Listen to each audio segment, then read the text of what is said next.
And now for our final topic tonight, the ultra-Orthodox sectors in Israel continue to top the charts with higher than average coronavirus infection rates. And this is apparently largely a function of the disconnect between the Haredi public and the government. But this disconnect wasn't always so. Jewish media pointing to the 19th century Rabbi Eger, who advocated alongside the local authorities of his time for high holiday social distancing, abbreviated services, and other adopted practices in efforts to fight the spread of cholera. His efforts hailed for arguably saving thousands.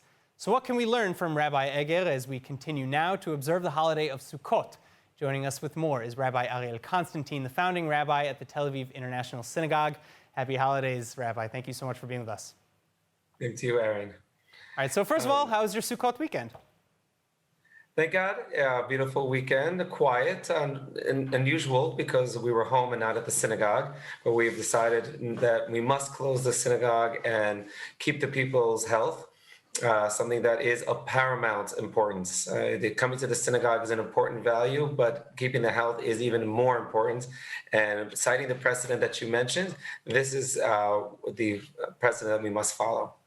So, all right, so before we continue on that road, how are we supposed to be observing Sukkot? So Sukkot is a very family holiday. You go into the sukkah, you often invite guests into the sukkah, which is something that is a beautiful tradition, which unfortunately is limited this year. Temporary dwelling that we build, yeah. Right, it's a temporary hut with special rules that we build out in the garden.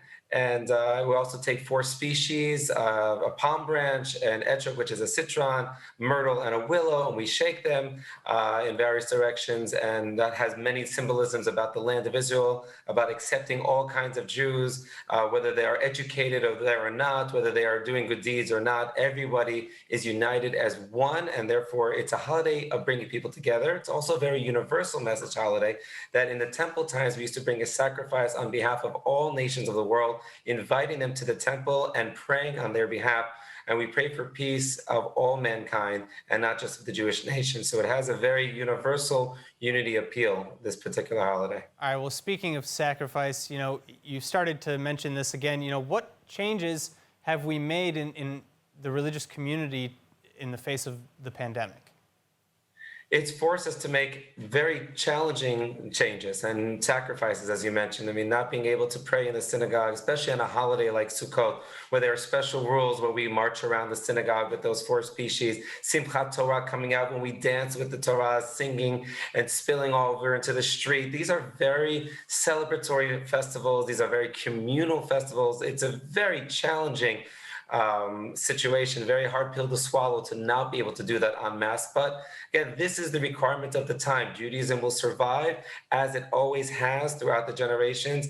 There have been many, unfortunately, pandemics through the world, and rabbis have responded very clearly.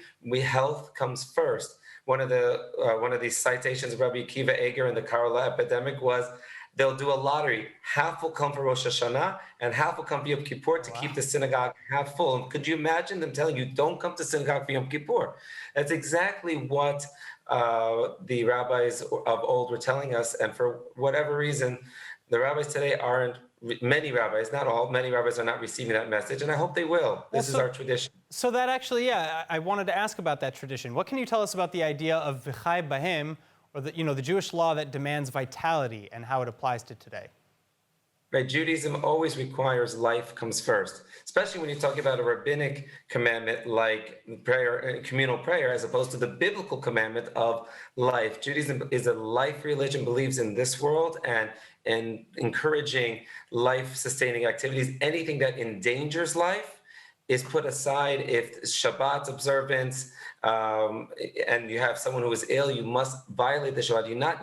You must violate Shabbat in order to save that life and to protect, the living beings. And this is something that runs across all laws in Jewish tradition. And therefore, this is the challenge of the hour. We must consider life first. All right, well, I think that's a really beautiful message. I surely hope, as you said, that all the religious leaders worldwide will be adopting that sort of ideology, that life always comes first. Rabbi, thank you so much for being with us again. Thank you, and I want to wish you and the whole world that you should have a new year filled with health, with happiness, and God willing, this pandemic should end as quickly as possibly be. Thank you so much, and back to you as well.